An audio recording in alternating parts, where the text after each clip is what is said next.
Quer saber por que o gaúcho tem tanto orgulho de ser gaúcho? Vem conhecer as nossas origens, tu vai descobrir.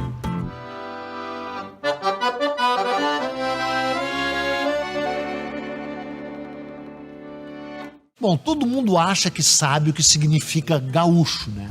Só que na real, meu chapa, ninguém sabe o que o gaúcho quer dizer. Só se sabe que é uma palavra mágica, disso ninguém duvida. Porque afinal, né, ela evoca aventura, romance, luta, raça, muita raça. Recende a sangue, suor, poeira, ecoa o tropel dos cavalos, o retinir dos metais, o brado dos bravos. Tem uma pegada épica, grandiloquente. Tanto é que é uma palavra que parece que são muitas, né? E por isso ela nos arrasta por um turbilhão de imagens cambiantes e origens indeterminadas. De onde surgiu o gaúcho? Ninguém sabe ao certo. Quando nasceu o gaúcho? A resposta também não é conclusiva. Que o gaúcho é um índio velho, disso ninguém duvida. Mas é charrua? É minuano? É araucano? Ou será que o gaúcho é andaluz? Ou então o gaúcho é beduíno? Foi o que disse um historiador famoso, o Manolito de Ornelas. Ele escreveu um livro clássico chamado Gaúchos e Beduínos. Foi publicado em 1948. Tu devia ler. A tese dele já dançou, já ficou velha, mas o jeito como ele a defende, as fontes que ele cita, a forma como ele amarra a trama, cara, é demais. Mas tem ainda uma outra questão, ainda mais espinhosa. O gaúcho é mais castelhano ou é mais lusitano? É espanhol ou é português? É nativo ou é forasteiro? Impossível responder com certeza. Sabe por quê? Porque todas essas opções aí são mais ou menos verdadeiras, cara. Porque o gaúcho é fruto de uma mistura. O gaúcho é mestiço, o gaúcho é múltiplo, o gaúcho é muitos. Porque ele foi forjado na fronteira, mesclando elementos de várias nações indígenas. Os charruas, os minuanos, os iaros, os mebones e até os guaranis missioneiros. Misturado tudo isso com a complexa tradição luso-castelhana, que por sua vez era repleta de influência moura, de árabe, né? Por isso dá para dizer sem exageros, o gaúcho é um mundo em si. Mas afinal, o que quer dizer a palavra gaúcho? Que é um conselho, cara, fica longe desse cipoal de polêmicas aí. Ninguém sabe ao certo. Mas uma das teses mais legais surgiu em 1946. Foi proposta pelo historiador gaúcho Aurélio Porto. Ele disse que a palavra é uma mistura de guaú, do guarani, que quer dizer cantar triste, com che, que é um termo da língua quechua, que quer dizer homem. Tipo assim, Che Guevara, sabe como é? Vai daí que gaúcho, então, queria dizer homem que canta triste. Cara, uma definição linda, né? Linda e poética. Só que estava errado. Já está provado que não é isso. A tese mais próxima do real parece ser aquela que indica a transformação do termo araucano uguaxu em guacho, que acabou virando gaúcho. Lembrando que em espanhol quer dizer gaúcho, né?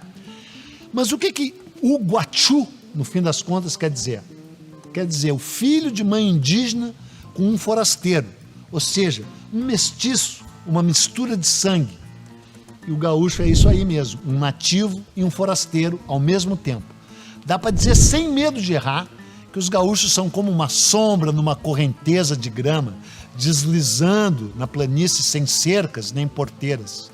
E essa imagem é ao mesmo tempo real e fictícia, porque como eu vou te mostrar, lá no fim das contas, ser gaúcho é um estado de espírito. Boa essa, né? E tem uma outra, poderosa também. Ser gaúcho é um destino. E sabe quem falou isso? O grande, o inigualável Jorge Luis Borges, o maior escritor argentino.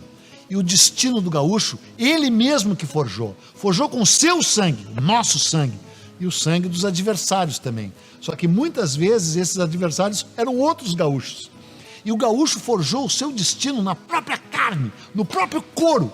E no couro e na carne do gado também.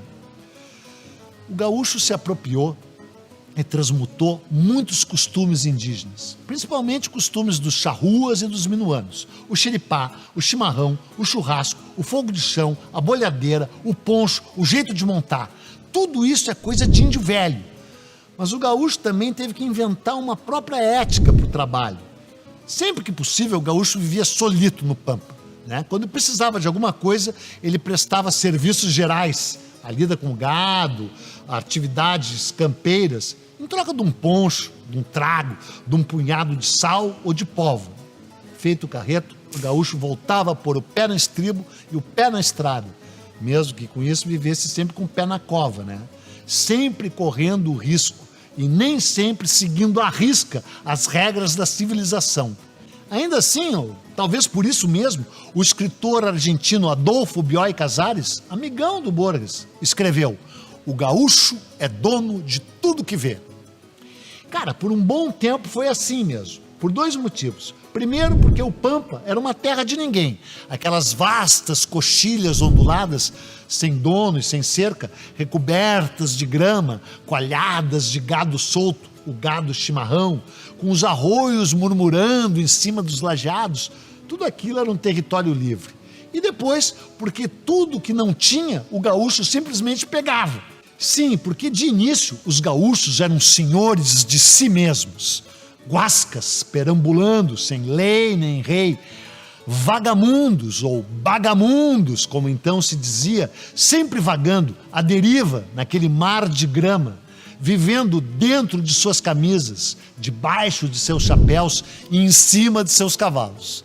Mas acontece que a terra de ninguém também era a terra do muito, como escreveu um soldado português em 1737.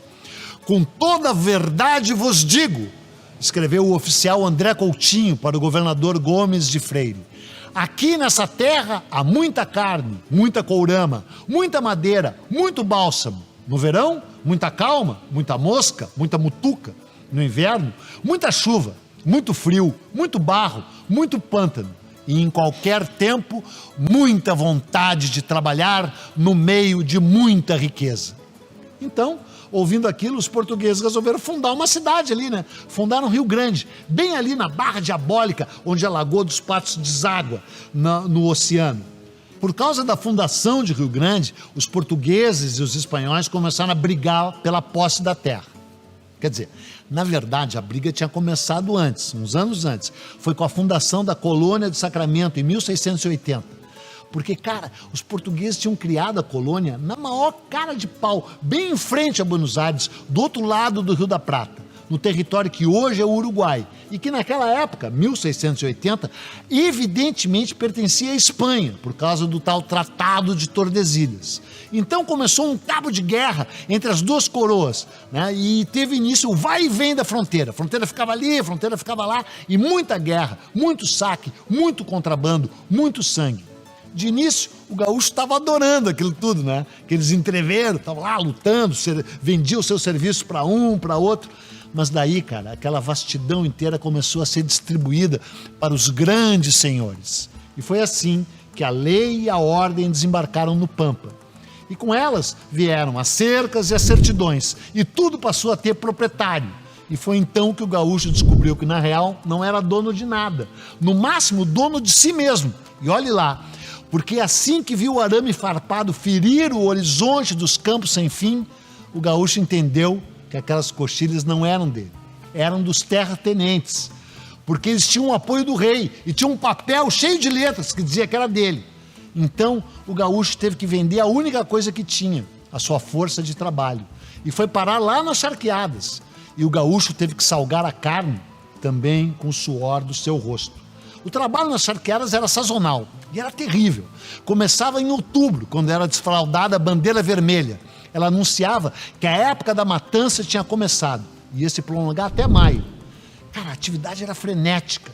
Nas grandes charqueadas, nos dias quentes de verão, cerca de 2.000 trabalhadores recobertos de sangue, de suor e de sal abatiam e manufaturavam 1.200 reses por dia. Tanto é que já houve quem chamou essas charqueadas de fábrica de desmanchar boi. E assim, à medida que os donos da terra se transformaram também nos donos do gado, donos do sal, donos das cercas, o gaúcho virou peão. Sabe o que quer dizer peão, cara? Quer dizer aquele que anda a pé. E assim, no jogo de xadrez do Pampa, o gaúcho logo se viu isolado dos outros gaúchos, tipo cada um no seu quadrado, sabe como é? E aí o gaúcho virou gaúcho a pé. parecia o fim de uma era. Só que então, por causa do charque, na verdade, por causa dos impostos sobre o charque, estourou uma guerra, uma luta, uma revolta. Tu sabe bem qual foi, né?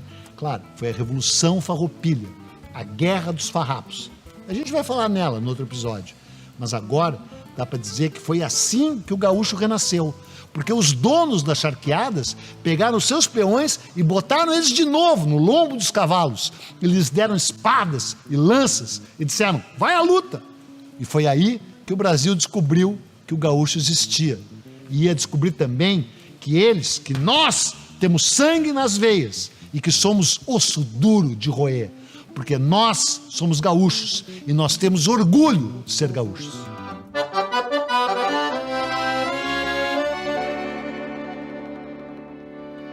A origem do gaúcho é misteriosa. Ela se funde no horizonte indistinto do pampa.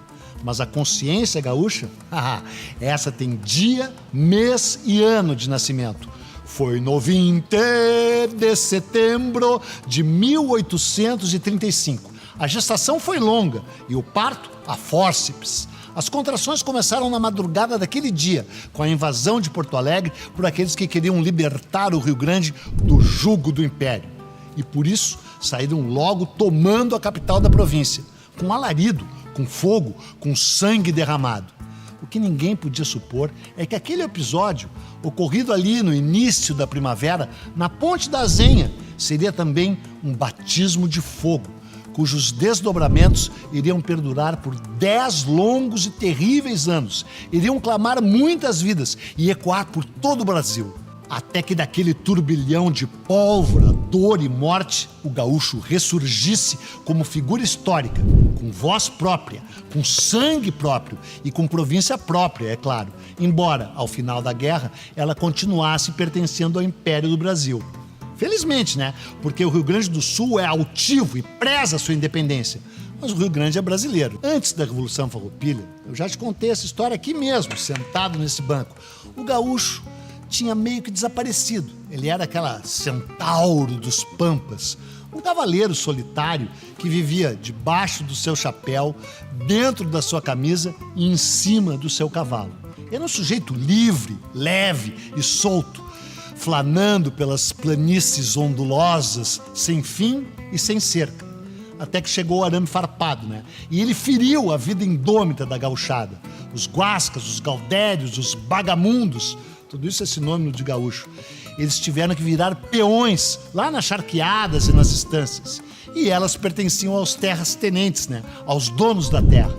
E não é que gaúcho bom fosse gaúcho morto. Aí já seria demais. Mas é que para os latifundiários, gaúcho bom era gaúcho em prosa e verso. Porque foi mais ou menos nessa época que surgiram os poemas épicos e os romances mitificando o gaúcho.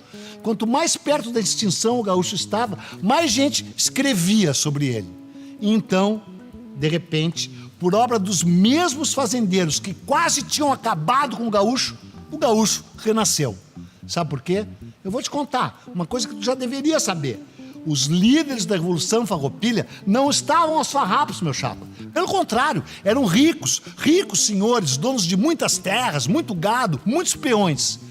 Peão tu já sabe o que é, né? Eu também já te falei.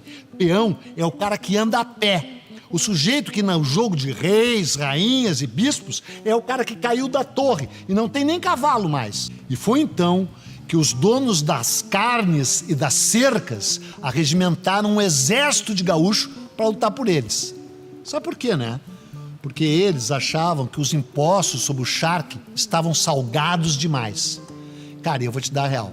Estavam mesmo. Dessa vez não é aquela choradeira de rico, né? Porque tu sabe, rico tá sempre chorando de barriga cheia. Mas não, para fechar um acordo político com o Uruguai, o Império do Brasil, cuja sede era lá no Rio de Janeiro, né? Decidiu baixar os impostos do charque uruguaio para 12%. Enquanto isso, o charque gaúcho, salgado com o suor do rosto de muita gente, era taxado em 25%. E ainda tinha que pagar o sal, que também era importado. Então, a bancada ruralista gaúcha se indignou e foi lá reclamar com os tais regentes, porque o Brasil ainda nem tinha imperador, né? O Dom Pedro II era um piá, era um guri de 10 anos incompleto. Só que daí não houve acordo.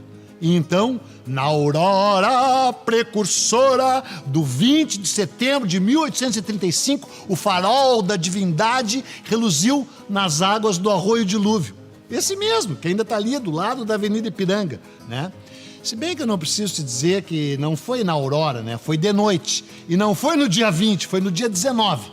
Os farrapos mataram os guardas que ficavam ali na Ponte da Zenha e tomaram a cidade de Porto Alegre. Para quem é de Porto Alegre é fácil saber onde tudo isso se passou. Pena que pouca gente sabe, né? Os farrapos, eles estavam escondidos nos matos numa colina. Essa colina ficava ali onde hoje é o cemitério São Miguel e Almas. E a Zenha, caso tu ainda não saiba, a Zenha quer dizer moinho, engenho. E bem ali onde fica o Hospital Ernesto Dornelles, ficava o moinho de moer trigo do tal Chico da Azenha. E por causa dele foi construída a Ponte da Azenha. Era a única entrada da cidade para quem vinha de Viamão. E ali os revoltosos mataram os guardas e seguiram pela atual Avenida João Pessoa. Derrubaram o portão da cidade que ficava na Praça do Portão. Que ainda existe, só que não tem mais portão, né? E rapidinho tomaram a cidade. Ficaram donos de Porto Alegre até serem expulsos no dia 12 de julho de 1836. Aí tu vai dizer, como assim expulso? Sim, cara, expulso, porque Porto Alegre sempre foi contrário aos farrapos. Ao contrário do que a gente acha, né? Só que depois de expulsos, os farroupilhas mantiveram a capital sitiada por 1.200 dias, cercada por terra e pelo Guaíba, né? E aí, cara, as flotilhas, os barcos dos farroupilhas ficavam fundeados em frente a Porto Alegre, bombardeando a cidade. Até os moinhos de vento, que deram nome ao famoso bairro Moinhos de Vento, tiveram que ser derrubados. Esses moinhos ficavam ali na Avenida Independência, esquina com Santo Antônio. Só que os farroupilhas usavam ele para ajustar a mira dos canhões que estavam nos navios. Cara, Porto Alegre resistiu heroicamente. Tão heroicamente que quando a guerra acabou, 10 anos mais tarde, o imperador Dom Pedro II, que daí já havia assumido o poder, deu para Porto Alegre um brasão chamado Mui Leal e Valerosa Cidade de Porto Alegre. Por isso que eu te digo, cara, guerra é sempre assim, cara. A primeira vítima é a verdade. Mas mesmo assim, teve um lado que essa luta dos gaúchos foi heróica, foi bravia.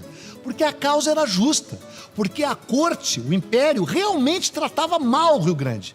Mas acontece que no terreno gélido dos números, foi tudo terrível, né? Para resumir a coisa é assim, ó, a guerra durou 3.496 dias, teve 56 grandes combates e deixou 3.270 mortos.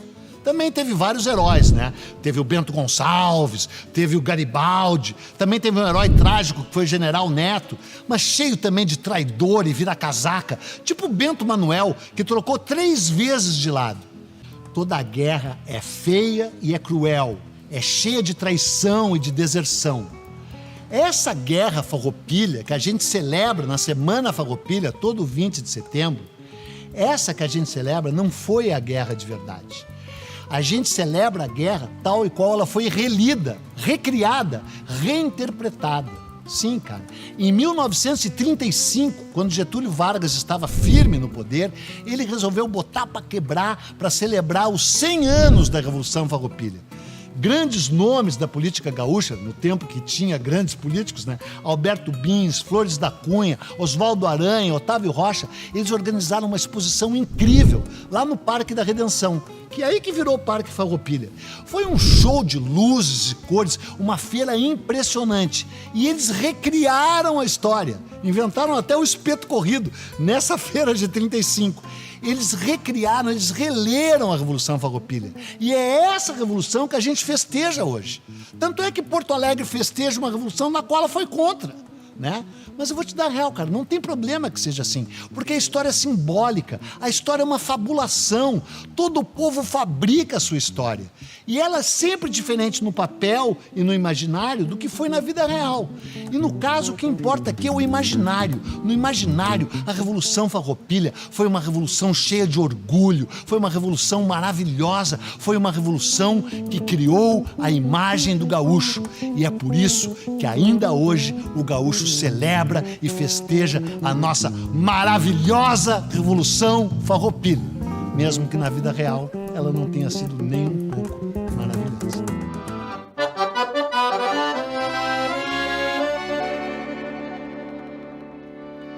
O chimarrão é o chá, é o café, é o vinho.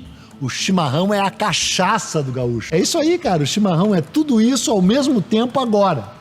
E olha, não é que o gaúcho não goste de se esquentar com um café, que não aprecie um vinho encorpado como se fosse o sangue da terra e que não deguste da marvada, da branquinha.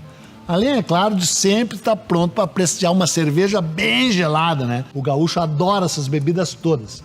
Mas a questão é que nenhuma delas tem a mística, tem o doce sabor que o amargo tem pro gaúcho. Porque o chimarrão é uma seiva que pode ser sorvida. O chimarrão é quase uma selva que pode ser servida na cuia e carregada na mão. O chimarrão, tu sabe, né? É ancestral, é nativo, é indígena. O chimarrão vem das raízes da terra, vem do fundo da floresta. Até porque quem descobriu, quem inventou, quem popularizou o chimarrão foram os índios, né? Mas não todos. O chimarrão era patrimônio exclusivo das nações indígenas do Paraguai, do Prata e do Pampa. Afinal, o chimarrão, isso qualquer bebê gaúcho sabe, né? É feito de erva mate. E a erva é nativa das florestas do Paraguai, do Paraná, do oeste de Santa Catarina, de um pedacinho do Mato Grosso do Sul e do nosso Rio Grande. O único lugar do planeta onde a árvore crescia, meu chapa. O vivente podia dar a volta inteira no mundo procurando um pé nativo de erva mate e não vai encontrar. A erva mate é nossa, ou pelo menos dos nossos índios. As nações indígenas que mais sorviam o amargo eram os guaranis, os charrua, os minuano, os caigangue e os incas.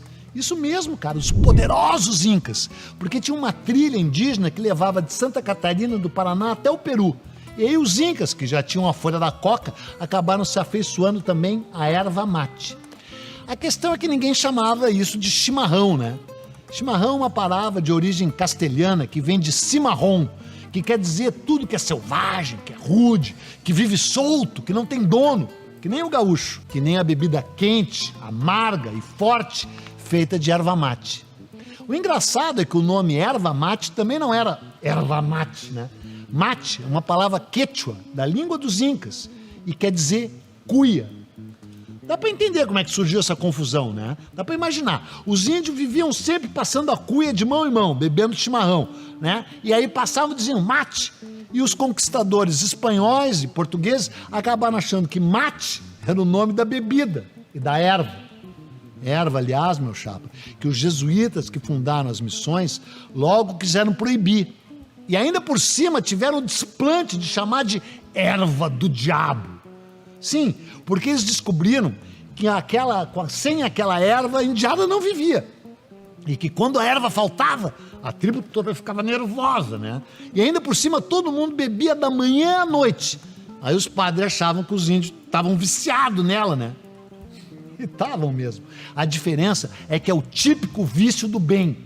Isso porque o chimarrão revigora, regenera, desperta o corpo e a mente, tira a fome, acaba com o cansaço, deixa o vivente ao mesmo tempo mais esperto e mais calmo, relaxado. O chimarrão é digestivo, é diurético, é vasodilatador. E ainda por cima tem vitaminas e sais minerais. Portanto, meu chapa, o chimarrão é divino. E os jesuítas levaram um tempo para descobrir isso, que os guaranis já sabiam desde o início. Até porque sabe como é que os guaranis chamavam a erva? De caá-caraí, que quer dizer folha sagrada. E até criaram uma lenda, uma linda lenda, para explicar a origem da erva. E eu vou te contar. Segundo esse antiguíssimo mito guarani, a bebida foi descoberta quando um velho índio não conseguia mais acompanhar as andanças da tribo, por causa dos achaques da idade, né?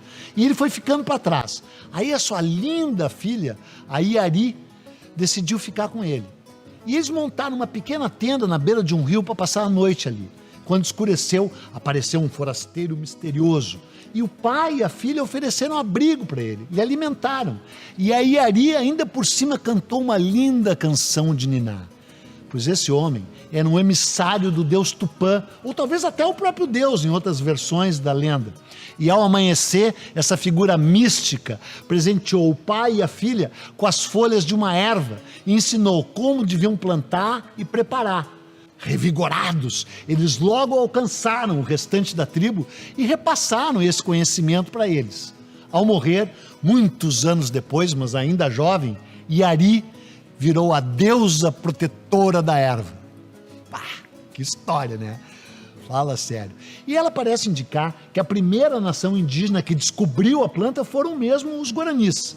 Mas mesmo que não tenham sido eles, foi a partir deles que a bebida se popularizou e virou o que virou. Porque os guaranis acabaram sendo agrupados pelos jesuítas nas reduções, as missões. Cara, a história das missões é complexa demais para eu te contar, mas eu posso te garantir que ela foi épica e trágica ao mesmo tempo. Mas para nós, o que interessa é que quando os jesuítas criaram as missões, eles enfim descobriram que a erva era mágica e passaram a fazer a melhor erva jamais produzida em todos os tempos. Os padres e os guaranis fizeram uma erva que até hoje ninguém conseguiu reproduzir, lá nas reduções do Guairá e também no Paraguai. Um dos caras responsáveis por isso foi um jesuíta austríaco chamado Antônio Sepp, chamado gênio das missões. Mas como todo mundo que toma chimarrão sabe, o chimarrão não faz bem só para a saúde física, faz também bem para a saúde mental. É um tremendo remédio para o convívio social. A roda de chimarrão é um dos costumes mais civilizados do planeta. Todo mundo é igual numa roda de chimarrão. Ninguém é mais, ninguém é menos. E a cuia vai passando de mão em mão e logo esvazia, e é enchida de novo, e é passada adiante. E o ciclo continua, até a água acabar ou a erva ficar lavada, né?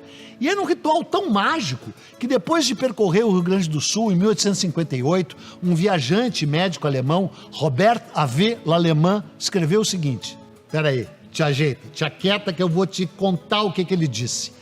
O mate é a saudação da chegada, é o símbolo da hospitalidade e é também um sinal de reconciliação.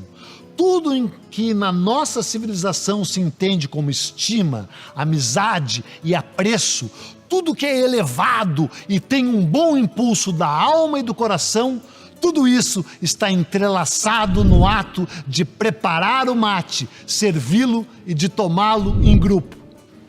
Pá, de chorar essa história, né? Mas para aí, tem uma história que eu tenho que te explicar. Me dá um mate aqui, me dá um mate aqui. Olha só. Os guaranis tomavam chimarrão de um jeito um pouco diferente. As folhas de erva eles colocavam na cuia, só que não tinham a bomba. Eles chupavam, sorviam por meio de uma taquara, ou um caniço chamado tacuapi, e filtravam o mate com um entrelaçado de fibras vegetais.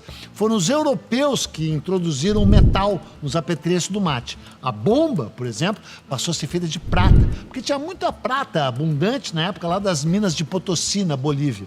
E ainda de vez em quando tinha uns detalhes de ouro, né? E a bomba passou a ter um pequeno adorno chamado pitanga, né, que imitava aquela frutinha vermelha deliciosa. Sabe qual era, lógico, a função da pitanga, né? Indicar o lado certo da bomba, porque sempre tem uns otários que botam a bomba do jeito errado, né? A cuia também passou a ter um bocal revestido às vezes de prata. A palavra mate quer dizer cuia. Só que a planta, o porongo, né, que dava origem à cuia, também, a palavra porongo também é quechua e quer dizer vaso de barro com um gargalo estreito e comprido. E a gauchada que inventou a armação de metal para posar a cuia quando ela não estivesse rodando, porque a cuia não para em pé, né?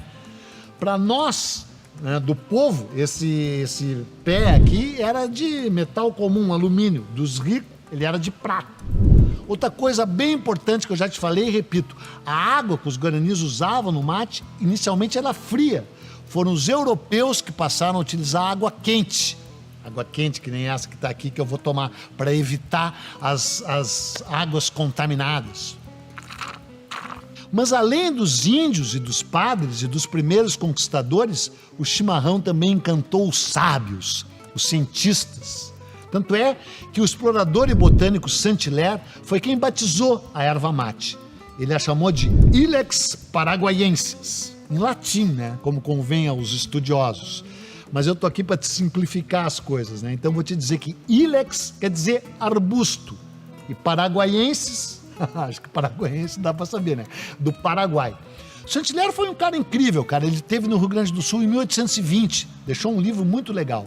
Em um outro francês, Aimé Bonpland, esse dedicou a vida inteira dele a estudar o mate. Ele era colega do Alexandre von Humboldt, um dos maiores cientistas de todos os tempos. Mas o chimarrão caiu não só no gosto dos cientistas, caiu no gosto do povo. E tu sabe que o saber do povo é o saber popular, né? E aí, cara, quando o gaúcho surgiu no Pampa, na Serra, em todas as querências, logo se apegou ao chimarrão. E esse é um costume que nos enche de orgulho, uma herança direta da indiada. Veio lá dos pacíficos guaranis, dos indômitos charruas, dos índios do Pampa. E assim, cara, há mais de 400 anos, o gaúcho vem sorvendo mate. De manhã, para acordar melhor. Antes do almoço, abrir o apetite. Depois da churrascada, para fazer a digestão. Ao cair da tarde, para ver o pôr do sol.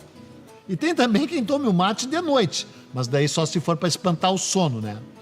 E o legal é que mesmo tendo vindo lá das coxilhas e dos campestres, o amargo também cai bem na cidade, nas praças, no parque, no quintal, na sacada, dentro de casa. Mas onde quer que seja, chimarrão bom mesmo é na roda, né? Com os amigos, com os recém-chegados. Se bem que cá entre nós, um chima sozinho também é uma boa, né? E quem não é daqui, debocha quando vê o gaúcho tomando chimarrão no calor da praia. Mas, cara, quem já levou a cuia, a erva e a térmica para ficar na frente do marzão, sabe o valor que a erva mate tem à beira-mar, né? Porque de calção ou de bombacha, de terno ou de gravata, pilchado ou quase pelado, o gaúcho tem orgulho de ser gaúcho. E o chimarrão é uma das marcas, um dos símbolos, uma das fontes desse orgulho. Afinal, o chimarrão é nosso, mas também é de quem quiser, de quem vier. Porque no fundo, o chimarrão é de todo mundo. Mas cá entre nós, a gente sabe que é mais nosso, né? É mais gaúcho. Porque a sua história é a nossa história. Uma história que mistura a indiada, que mistura as missões, o gado, a cavalhada, o pampa, e que pode ser bebida como selva, como sangue, o sangue verde da nossa terra, a terra que tanto nos enche de orgulho, o orgulho de tomar chimarrão.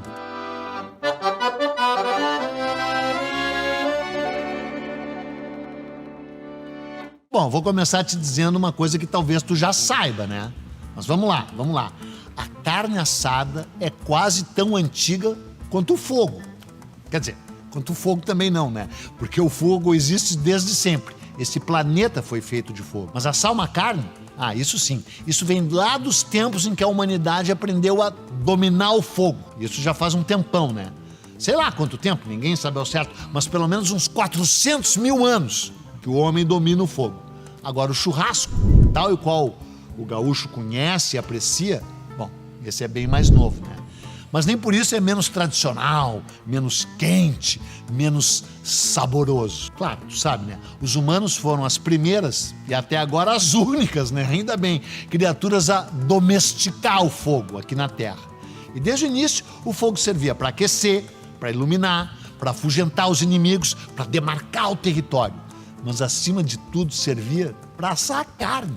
Só que por uma série de circunstâncias incríveis, quase mágicas, todas entrelaçadas entre si, o churrasco, né? O churrasco de verdade. Esse surgiu aqui, no Pampa, no Rio Grande e logo ali, no Uruguai e na Argentina. Em nenhum outro lugar do planeta, cara. Tanto é que passados 400 anos dessa invenção, vamos combinar que ninguém mais no mundo faz churras que nem o gaúcho. Claro, hoje tem churrasco espalhado por tudo que é lugar aí, né? Por esse mundão afora. Tem churrasco nos Estados Unidos, na Nova Zelândia, até na Suíça. Mas quem assa? Os gaúchos, né? Muitos deles rio-grandenses que se mudaram. Mas para aí, vamos ver quais são as tais circunstâncias mágicas que eu falei que se misturaram para que o verbo virasse carne aqui, no nosso rincão. Claro, o primeiro passo para ter churrasco é ter gado, né? E não existia gado vacum no Novo Mundo. Aliás, nem vacum, nem suíno, nem ovino, nem equino, nem muar. Todos esses animais foram trazidos pelos europeus. A chegada de cada um deles, cara, é bem legal, mas é confusa. sabe? Cada um desses bichos desembarcou de um jeito diferente, numa época diferente. Mas a nossa conversa aqui é sobre a vaca, sobre o boi, né?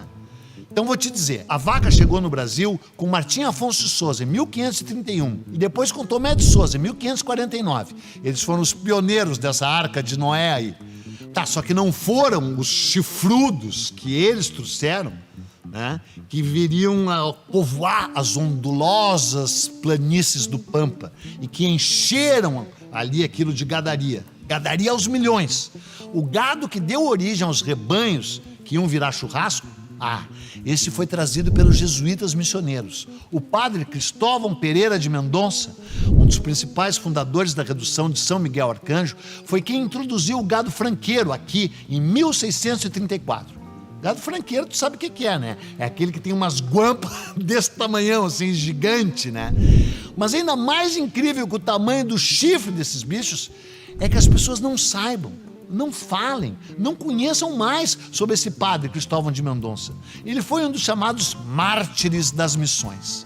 Porque depois de catequizar os guaranis lá no oeste do Rio Grande do Sul, o padre achou que era uma moleza essa história de reduzir índios à fé cristã, né? Pensou que a indiada de todas as querências era mansinha, que nem os guarani. Só que não, né? E aí, sabe o que aconteceu? Ele acabou sendo morto por caigangue da Serra Gaúcha, num lugarzinho bem legal chamado Santa Lúcia do Piauí, que fica ali entre Caxias e Nova Petrópolis. É fácil de visitar. E eu acho que churrasqueiros do mundo inteiro deveriam ir lá reverenciar esse cara. Foram os caigangue que mataram o padre, mas não foram os caigangue que acabaram com as missões, né? Quem acabou com as missões foram os bandeirantes. Eles saíam a pé lá de São Paulo para destruir, para matar, para escravizar. E faziam isso não porque só porque eram uns malvadões, né? Eles eram malvadões, mas é que eles faziam isso porque as missões tinham sido criadas pelos jesuítas espanhóis. E se elas vingassem, todo o território que vem desde o oeste do Paraná até os confins do Rio Grande do Sul ficaria sob o domínio da Espanha. E os bandeirantes achavam que aquela terra pertencia a Portugal. Cara, mas no nosso caso aqui, o que interessa dizer é que foi por causa da horrorosa destruição das missões que o gado acabou se espalhando. E quando ele ficou livre, ele seguiu a lei divina. Crescei e multiplicai-vos. E acabou enchendo a terra inteira. Verdade, cara, foi com uma fertilidade bíblica que o gado se espalhou pelo Pampa. Sabe por quê? Aqui entra outro laço dessa teia. O Pampa, essa espécie de céu às avessas, tinha as melhores pastagens do mundo. Tudo bem, né? Sempre teve essa conversa, tudo que é gaúcho é melhor do mundo, tudo que é argentino é melhor do mundo. Só que nesse caso, cara, é verdade. É verdade. As melhores pastagens do planeta Terra ficavam no Pampa. Pampa, ou a Pampa, né? Como seria o certo dizer, é um bioma incrível. Pampa é uma palavra quechua, que quer dizer planície. Aliás, campanha, que vem do latim campus, também quer dizer planície. E aí, com toda aquela planície recoberta de grama, com toda aquela vastidão sem fim, com todos aqueles arroios murmurantes fornecendo água, com aqueles capões de mato dando sombra, e sem predadores naturais, fora uma onça que outra, de vez em quando, para dar emoção, né? A vacaria se espalhou desde a zona das missões até o mar. Eram imensos campos sem dono, a terra de ninguém, a terra de muitos, como eu já falei aqui. Tudo repleto de gado, milhões de cabeças. Sabe o que é isso? Milhões. E quem vivia nesses campos? Os indômitos charrua, os bravos minuano, os chamados índios irredutíveis. Sabe o que quer dizer irredutível? Porque eles não podiam ser reduzidos à vida civilizada, como então se dizia. Não dava para levar ele para as reduções, que é um sinônimo de missões. Porque os charrua e os minuano eram nômades. Eles não dominavam, nem conheciam a agricultura, ao contrário dos dóceis guaranis. E aí, de repente, cara, eles viram o Pampa, que eles viviam há milênios, se encher de vaca e de boi, de touro, claro. E eles acostumados a comer ema, que eles laçavam com bolhadeira, e a sapaca, tatu, cutia não. E aí, de repente, cara, eles deram de cara com uma costela, uma picanha, um vazio. Piada, né? A indiada pirou na batatinha. Quer dizer, na batatinha não, né? Pirou na carne gorda, assando, chiando na brasa. Tá, com isso, eu quero dizer então que foram os charruas que inventaram churras? Mais ou menos, cara, mais ou menos. porque eu vou te dar a real, só aqui entre nós, não espalhe. Eu amo os charrua, só que eles eram meio tosco, cara. Eles eram uns índios grossos, mais grosso que dedo destroncado. Então, cara, eu tenho que te dizer que eles não comiam a carne assada, eles comiam chamuscada. Eles agarravam o touro à unha, carneavam o bicho sem maiores delicadezas e jogavam os pedaços de carne no fogo de chão. E comiam queimando a língua, lambendo os beiços, a carne quase crua, sangrando, sem sal. Até porque sal não havia, né? E a indiada nunca foi muito chegada em sal mesmo. Então tô te dando a real, meu camarada. Foi assim o início. Foram esses os primórdios do churrasco. Quem deu um toque de refinamento na carne foram mesmo os guaranis das missões. Porque depois de terem sido destruídas pelos bandeirantes, lá em 1650, as missões renasceram. Sim, cara, os índios e os jesuítas simplesmente refizeram tudo de novo. E foi aí que os guaranis começaram a fazer o churrasco de vala. Eles botavam a carne para assar num espeto de pau, enfiado na diagonal, e iam tirando lascas e tal coisa. Tu sabe, né? Tu já fez.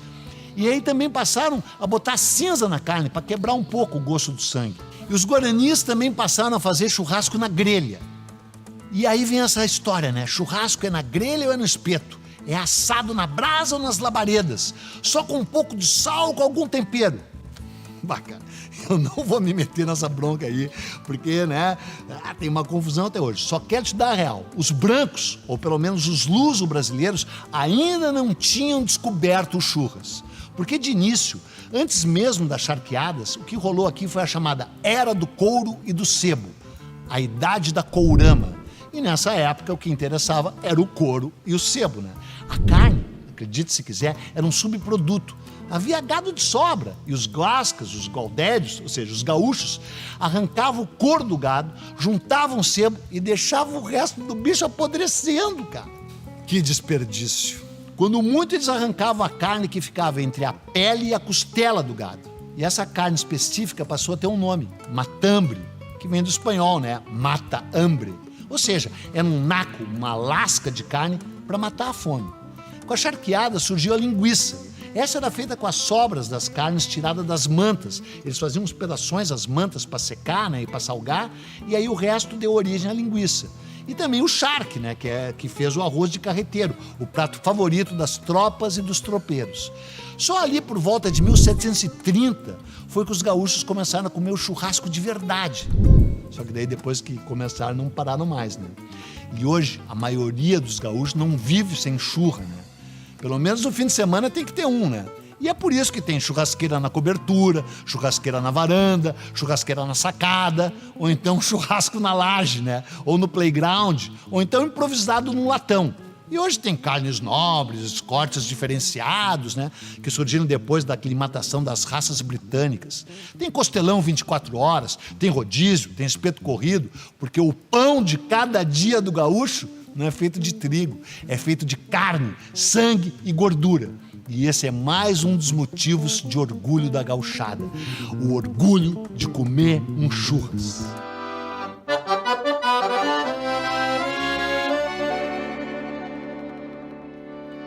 Cara, tem gente que usa terno e até se deixa enforcar por uma gravata, né? Todo dia, correndo pra cima, pra baixo, nesse mundão sem porteira.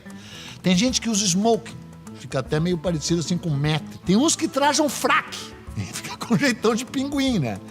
E umas mulheres que vestem longos, algumas usam estola, coisa muito fina, muito chique. Cara, tô falando sério, sem piada. Todos esses trajes, essas peças de vestuário têm história, têm explicação. Mas se a gente quisesse debochar delas, era fácil, né?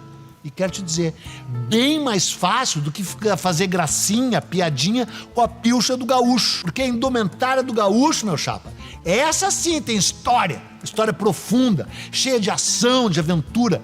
Cada peça do vestuário gaudério tem um porquê, tem um motivo prático. Quando tu te despe dos preconceitos e te veste de conhecimento, meu chapa, aí sim é traje de gala.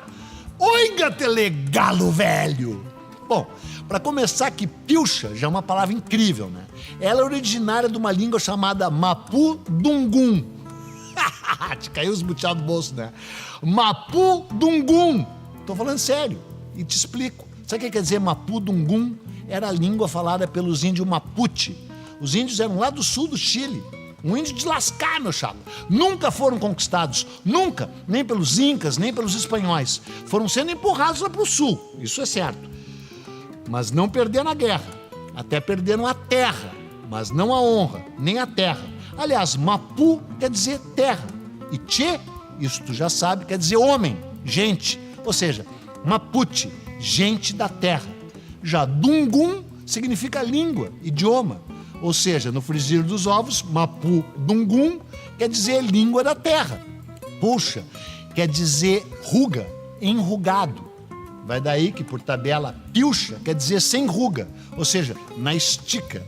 A melhor roupa, a roupa mais elegante, o traje de gala. Mas, de certa forma, dá pra chamar de pilcha toda a indumentária do gaúcho. Cara, e se tu te vestir com essas peças e souber a história delas, elas ficam ainda mais vistosas. Porque da cabeça aos pés, o gaúcho ostenta vestuário ou adereços de deixar qualquer um no chinelo. Tá, tô exagerando um pouco. Mas, cara, é de ficar de queixo caído mesmo, de boca aberta. Tipo assim, pelado de mão no bolso.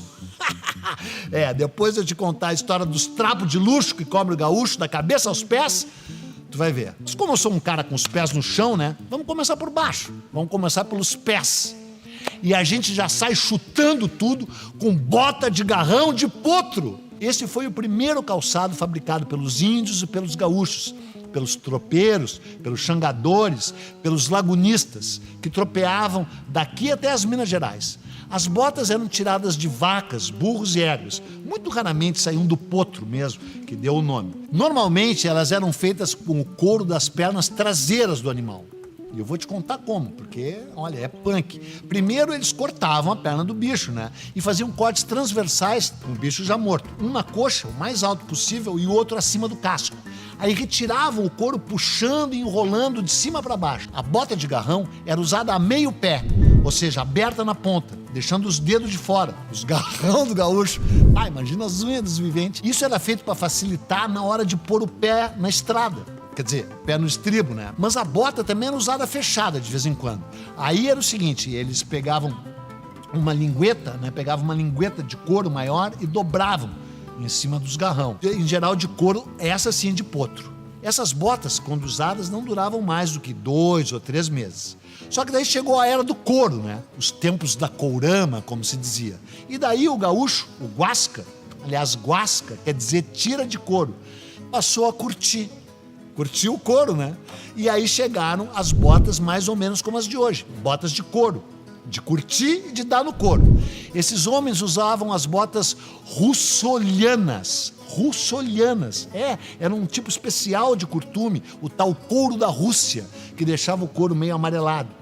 Essas botas subiam até acima do joelho, metade da coxa, para proteger dos espinhos, dos bichos peçonhentos. Mas daí alguns passaram a dobrar para baixo do joelho, né? E elas acabaram ficando assim porque eram mais práticas, né? Mais eficientes para a vida errante e campeira do Galdério. Agora tem uma coisa, não me vende bota branca, né? Que daí tu não entra nem no galpão nem no baile. Sério, a pilcha tem regras estritas, estreitas, e bota branca não pode, só a Xuxa. E as botas tinham espora, né? As mais comuns eram as tais esporas nazarenas, ou europeias, e as chilenas, que eram americanas. As nazarenas têm esse nome por causa dos espinhos pontudos que nem os cravos que martirizaram nosso Senhor Jesus Cristo. Tá, mas tem ainda as alpargatas, né?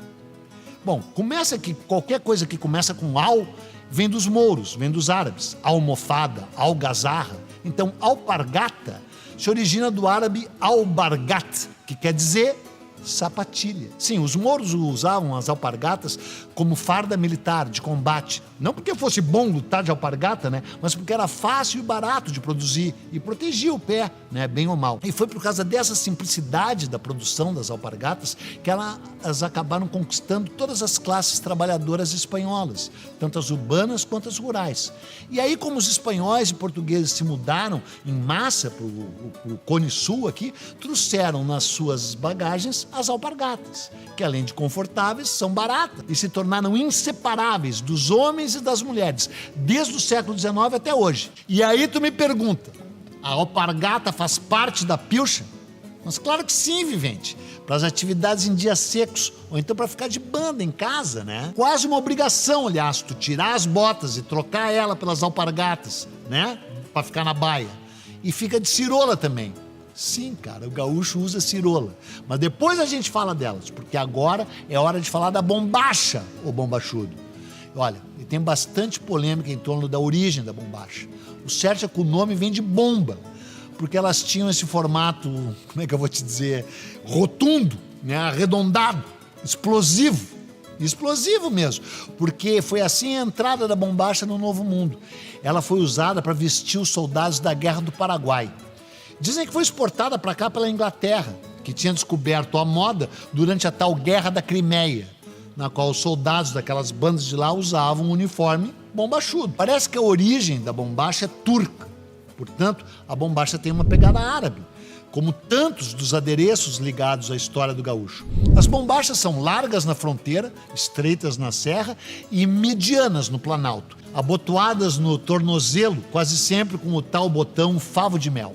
A bombacha certa é aquela que tem o cós largo e que não tem alça para cinto, né? Tem 2 bolsos grandes nas laterais, de cores claras nas ocasiões festivas e mais sóbria, mais escura, para viagem ou para o trabalho. Mas eu vou te dar a real, cara. Homem que é homem veste saia, que nem os escoceses, que nem os soldados romanos. A bombacha pode ser europeia, mas a indumentária gaúcha veio muito dos índios, né? Como tu já sabe. E nada mais indígena, mais másculo e mais prático do que o xiripá. O xiripá é uma espécie de saiote, né? Portanto curto, feito de vários tipos de fazenda, né? E às vezes o gaúcho usava cirola por baixo, mas ele nunca passava a altura do joelho, com umas franjas do próprio tecido. Cara, não era fácil botar o xiripá, né? Porque ele transpassa lateralmente no lado esquerdo, da esquerda para a direita, mas não é aberto na frente, como muita gente pensa. O tecido empregado por xiripá, quanto mais simples, melhor. Em geral de algodão, mas depende da posse do indivíduo, né? Os mais ricos usavam uns de couro e de outros tecidos. Teve o xiripá primitivo, de 1730 a 1820, e o xiripá farroupilha, até 1865. Esse era bem gaúcho mesmo. Era um traje funcional, curto nem comprido, né? Indo até o joelho, cobrindo o joelho. E o Paixão Cortes, esse grande tradicionalista, se apresentou uma vez num show da Bebi Ferreira em 1962 e causou polêmica entre os tolos e os trouxas, porque trouxa e tolo sempre teve por aí, né? Aí ficaram pegando no pé dele, o gaúcho veste saia, porque nem se lembravam mais que existia esse adereço incrível, esse adereço maravilhoso, que tem uma história muito indígena e muito legal. O xiripá era mais palide campeira, né? Daí quando ia para a cidade, o gaúcho não ia deixar as pernas de fora, então trajava ciroulas. Às vezes enfiava a cirola no cano da bota. Quando elas ficavam para fora, nas extremidades, ficavam com uns crivos, umas rendas, umas franjas. Mas, cara, tu já aprendeu que o gaúcho é uma mistura com o mundo indígena. Só mais tarde que eles começaram a usar o couro de gado. E eles usavam preso nos ombros, descendo até os pés. Os minuanos chamavam isso de caiapi. Era um couro de boi inteiro, bem sovado, que se usava nas costas com o pelo para dentro e o carnal para fora. E o carnal era todo pintado com listras verticais e horizontais em cores cinzas e ocre. De noite servia de cama, estirado no chão. Os charruas chamavam de toropi. E a mulher desses índios usava só o xiripá, né? Ficava com os seios de fora. No rosto, pinturas que indicavam os ritos de passagem. E no pescoço, colares com dente de feras. O caiapi deu origem ao poncho. Poncho vem do quichua, que quer dizer puncho. E puncho quer dizer cobertor, cara. Aquilo que te cobre, que te protege. E também quer dizer peça de lã. O poncho é uma vestimenta tradicionalíssima aqui da América do Sul. O gaúcho rural usa para se proteger contra o frio e contra o vento, né, por cima da vestimenta usual. E, em geral, é feito de lã de ovelha. Nas cidades, a gente ainda vê gaúcho usando o poncho como se fosse um sobretudo, né, um cobertor improvisado. Lá nas porções andinas da América, ele é feito de lã de lhama, alpaca ou vicunha. E também tem gente agora que faz de fibras sintéticas, né? Mas daí é basicamente um tecido de 3,5 por 2,5 metros, com uma abertura no meio, no centro, onde o gaúcho enfia a cabeça e deixa o resto apoiado nos ombros.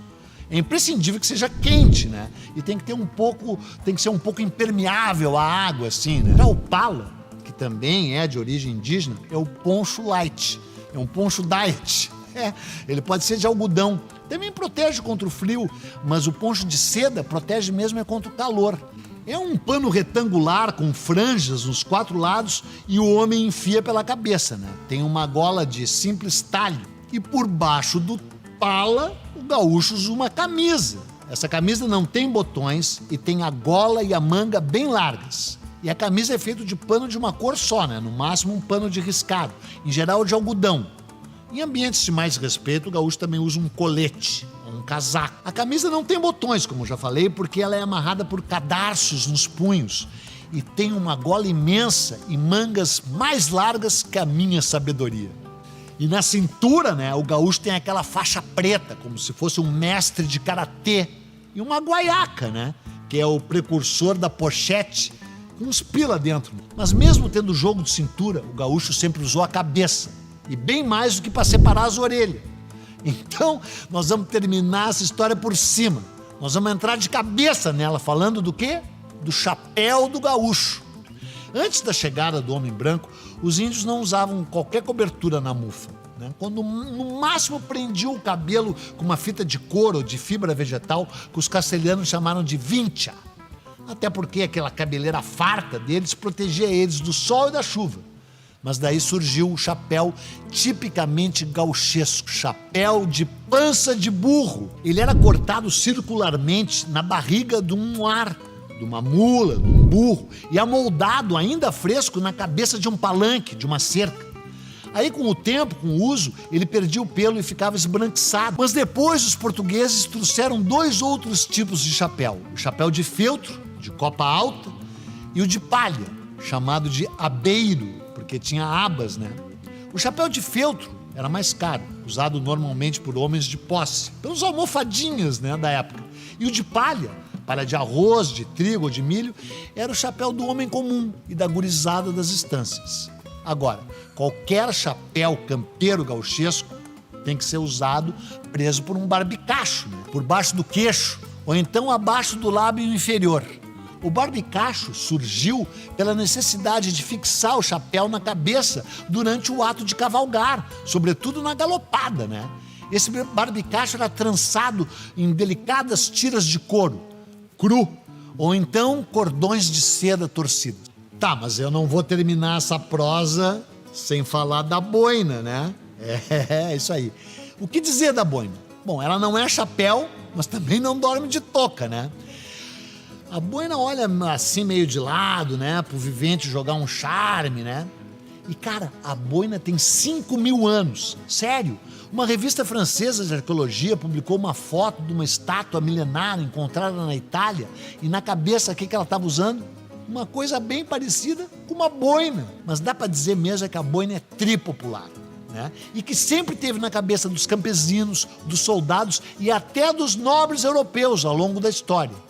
Não se sabe quando é que ela chegou aqui na América do Sul, né? Mas foi trazida pelos espanhóis, possivelmente pelos bascos. E lá daquelas bandas do Prata, acabou chegando nas Campinas Douradas do Pampa Gaúcho. E boina combina com tudo, meu chapa. Dá para usar a boina para frente, tapeada para o lado, arriada para trás, e pode parecer até piada, cara. Mas tem gente que chama a boina de buena, te juro. E ainda tem o lenço, né? Tu sabe, o gaúcho usa lenço no pescoço. Lenço vermelho, lenço branco. Tem 8 maneiras diferentes de dar um nó nesse lenço. Mas eu que não vou pôr o meu pescoço à prova, né? Eu já te contei bastante coisa e agora que tu já sabe um pouco da história da indumentária gaúcha, tu te pilcha, te veste de história e sai por aí com o teu orgulho de ser gaúcho.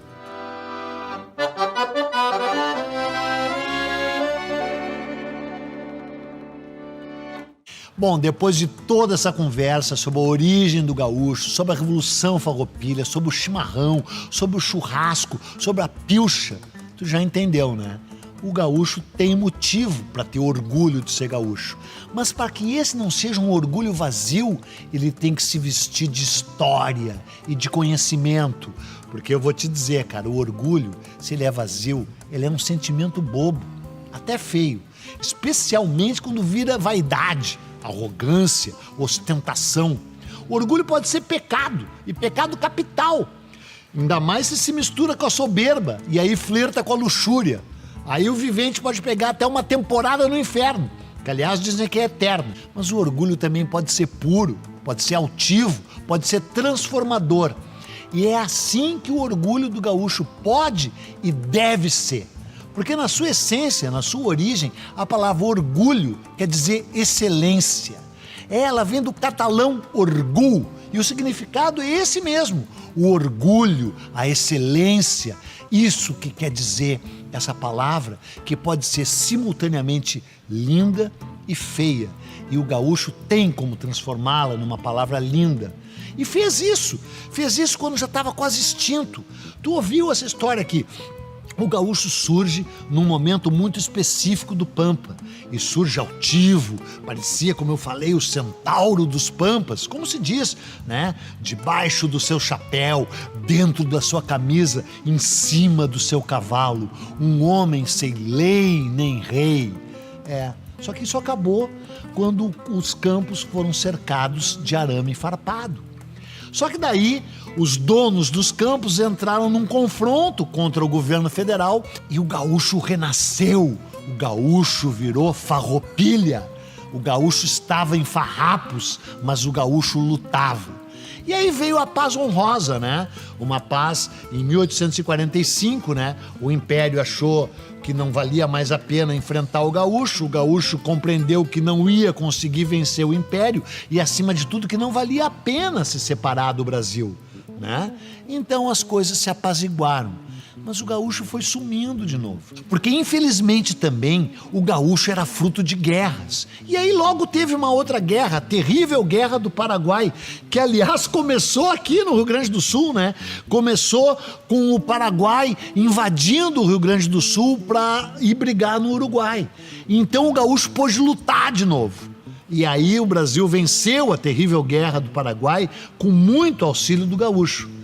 Mas quando o Império ficou em paz, o gaúcho foi murchando, foi diminuindo.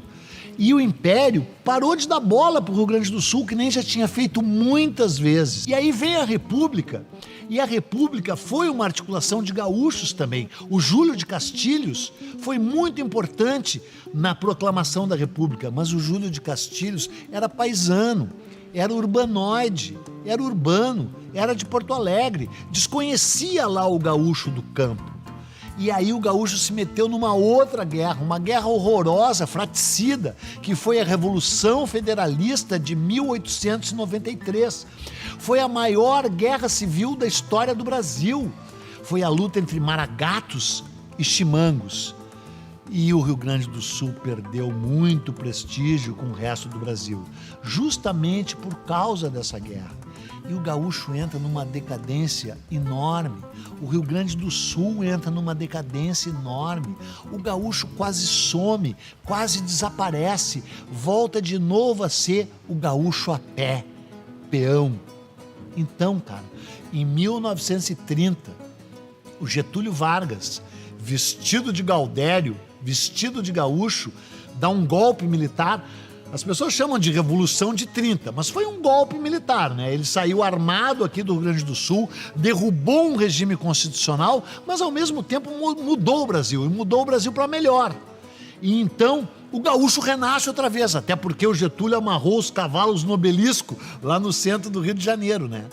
E aí que eu vou te dizer essa história. Em 1935, 5 anos depois de ter tomado o poder, aí sim que o gaúcho renasce, recriado pelo Getúlio Vargas, pelo Oswaldo Aranha, pelo Flores da Cunha, pelo Alberto Bins, pelo Otávio Rocha, numa grande exposição no Campo da Redenção, na Várzea da Redenção, que passa a se chamar então Parque Farroupilha, no coração de Porto Alegre.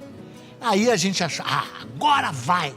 E não foi, porque teve a Segunda Guerra Mundial e depois da Segunda Guerra Mundial, o Brasil e o mundo ficaram americanizados. Que nem a música da Carmen Miranda, né? Dizem que eu voltei americanizada. E aí o gaúcho virou Gualdério, virou Guasca, virou grosso. Ninguém mais dava bola pro gaúcho nesse mundo moderno, urbano, o mundo do pós-guerra. Aí o Getúlio se suicida e assume o JK, o Juscelino Kubitschek, e o Brasil fica moderno, o Brasil com automóvel, o Brasil de Brasília. E o gaúcho lá no canto, lá no último rincão do Rio Grande do Sul, de novo. E aí que vem a história que eu quero te contar. Aí que vem a história maravilhosa. Dois caras, Barbosa Lessa e Paixão Cortes, redescobrem o gaúcho no início dos anos 60. E sabe como? Redescobrem com estudo, com conhecimento, com história. Resgatam toda a história do chimarrão e da erva mate, que as pessoas nem se lembravam. As pessoas tomavam chimarrão, mas não sabiam a história do chimarrão. As pessoas faziam churrasco, mas não sabiam a história do churrasco. E as pessoas não usavam mais pilcha. Era vergonhoso usar bombacha. Era uma vergonha usar xiripá. Tanto é que em 1962 o Paixão Cortes se apresentou num espetáculo da famosa Bibi Ferreira e entrou vestido de xiripá e foi ridicularizado. Gaúcho usa saia! E aí ele resgatou a história do xiripá, a história do poncho, a história do lenço, a história do chapéu, e vestiu o gaúcho com a sua indumentária, vestiu o gaúcho de conhecimento, vestiu o gaúcho de história. E então, graças a essas duas figuras incríveis, veneráveis, que têm que ser cultuadas pelo gaúcho, o Barbosa e o Paixão Cortes, surgiram também os CTGs, os Centros de Tradição Gaúcha, essa espécie de templo, essa igreja na qual os conhecimentos e os costumes do gaúcho são preservados. E isso é tão incrível que os CTGs se espalharam pelo mundo inteiro, claro, que levado pelos gaúchos, mas atraem a atenção de todo mundo, nos Estados Unidos, na Austrália, na Europa, onde quer que tu vá tem um CTG. Claro que também tem uns confrontos ali, né? Porque o gaúcho também, né, dá um boi para não entrar na briga e dá uma boiada para não sair dela, né? Tem um lado que isso é legal, tem outro lado que tem que repensar, né? E há alguns conhecimentos nos CTGs que são um pouco rígidos demais, mas isso também faz parte de tu manter a tradição, né? A tradição quer dizer justamente isso, tradição, é o tradicional, né? Não dá para tu vir começar a mudar a tradição, mas a tradição, como tudo, tem que se adaptar aos novos tempos, né? E o gaúcho é hospitaleiro. Uma das qualidades principais do gaúcho é a hospitalidade. E ele tem que ser hospitaleiro também com as novidades, porque o mundo está sempre mudando. E é bom a gente lembrar que no fundo, o gaúcho foi fruto de um confronto, nessa guerra de fronteiras, nesse vai e vem, né? Nesse cabo de guerra, onde ficava a fronteira entre o Brasil e as províncias espanholas, a Argentina, o Uruguai, até o Paraguai. E aí sabe o que eu fico pensando? Eu fico pensando que falta pouco tempo para o bicentenário da Revolução Farroupilha. Em 1935 foi aquele ano incrível com aquela festa do Getúlio Vargas. Como é que vai ser 2035? Porque o gaúcho vai ter que se adaptar. Por exemplo, cara, o Pampa é um bioma que corre perigo, que não está preservado. Como é que é essa história da sustentabilidade? Por exemplo, comer carne. Não dá para comer só carne, né? Tem que cuidar com a dieta balanceada. Vamos pôr uma salada nesse rango aí, moçada. E aí tem a hospitalidade gaúcha, né? A hospitalidade em todos os rincões, no galpão. Tu chega e é recebido por um chimarrão. Tu chega e é recebido pelo índio velho, né? Então hoje é uma tradição que se mantém. E tem o gaúcho moderno, né? O gaúcho dos tempos de hoje. Tem a música gaúcha moderna. Tem o Borghettino, tem o Vitor Ramil, tem todos os caras que releram a música gaúcha. A questão é que também o gaúcho sempre foi o tal gaúcho de faca na bota, né? Tá na hora de tirar essa faca da bota. O gaúcho sempre gostou da grenalização. Grenalização é confronto. Grenalização é maragato contra chimango. Não dá. Tem que ter harmonia. O mundo futuro vai ser o mundo da harmonia. E a harmonia está baseada em respeito. E não tem mais sentido esse mundo ter fronteira. A gente vive na era da globalização. A gente vive na era dos tratados econômicos que tem que provar que o mundo é um e que o mundo é único. E nesse mundo único, o gaúcho sempre vai ter o seu papel. Porque o gaúcho tem história, o gaúcho tem orgulho, o gaúcho tem tradição. O gaúcho sabe quem é. O gaúcho sabe de onde veio. O gaúcho sabe para onde vai.